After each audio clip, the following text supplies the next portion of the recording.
എല്ലാവർക്കും നമസ്കാരം. ഇന്നൊരു നാരങ്ങ വെള്ളമാണ്. പണ്ട് കാലത്ത് നമ്മുടെ കല്യാണ വീടുകളിലൊക്കെ കിട്ടിക്കൊണ്ടിരുന്ന ഒരു സ്പെഷ്യൽ ലെമൺ ജ്യൂസ് ഉണ്ട്. അപ്പോൾ അതിൻ്റെ റെസിപ്പി ആയിട്ടാണ് ഇന്ന് വന്നിരിക്കുന്നത്. അപ്പോൾ അതെങ്ങനെയാണ് തയ്യാറാക്കുന്നത് നോക്കിയിട്ട് വരാം. ഈ ലെമൺ ജ്യൂസ് ഉണ്ടാക്കാൻ വേണ്ടിയിട്ട് നാളികേരം വേണം. അപ്പോൾ നാളികേരം തിരികിയതാണിത്. അപ്പോൾ ഇതിൻ്റെ അരമതി കേട്ടോ. നമുക്ക് ഒരു നാളികേരത്തിൻ്റെ അരമുറിയാണ് ഞാൻ എടുക്കുന്നത്. പിന്നെ അതാ ഇതുപോലെ ഒരു നാരങ്ങ, അത് കുറച്ച് വലിപ്പമുള്ള നാരങ്ങ ആയതുകൊണ്ട് ഒരെണ്ണം മതി. ചെറുതാണെങ്കിൽ രണ്ടെണ്ണം എടുക്കാം. എന്നിട്ട് ഇതാ ഇതുപോലെ മിക്സിയുടെ ജാറിലേക്ക് കുറച്ച് നാളികേരം ഇട്ട് കൊടുത്തിട്ടുണ്ട്. പിന്നെ നമ്മുടെ ലെമണും പിഴിഞ്ഞൊഴിച്ച് കൊടുക്കാം.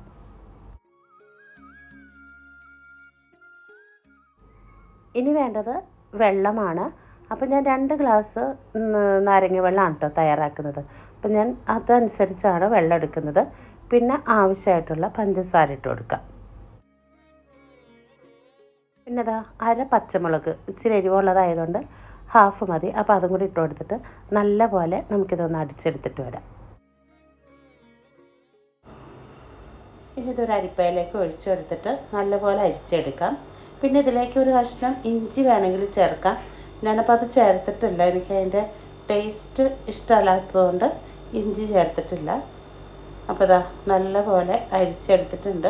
ഇനിയിപ്പോൾ ഇതിൻ്റെ ഈ തേങ്ങയുടെ പീര നമുക്കങ്ങ് കളയാം. ഇനി കുറച്ച് ഐസ് ക്യൂബ്സൊക്കെ ഇട്ട് കൊടുക്കാം. പിന്നെ ഇനി വെള്ളം ആഡ് ചെയ്യണമെങ്കിൽ കുറച്ചും കൂടി വെള്ളം ആഡ് ചെയ്യാം. ഞാനപ്പോൾ 2 ഗ്ലാസ്സിനാണ് കേട്ടോ തയ്യാറാക്കുന്നത്. വേണമെങ്കിൽ കുറച്ചുകൂടി വെള്ളം ചേർക്കാം. എന്നിട്ട് ഇതാ ഇനി നമുക്ക് ഒരു ഗ്ലാസ്സിലേക്ക് ഇത് ഒഴിച്ചു കൊടുക്കാം. അപ്പോൾ നല്ല വെറൈറ്റി ആയിട്ടുള്ളൊരു നാരങ്ങ വെള്ളമാണ്. ആവശ്യത്തിനുള്ള എരിവും പുളിയും മധുരമൊക്കെ ചേർന്ന ഒരു വെറൈറ്റി ലെമൺ ജ്യൂസ്.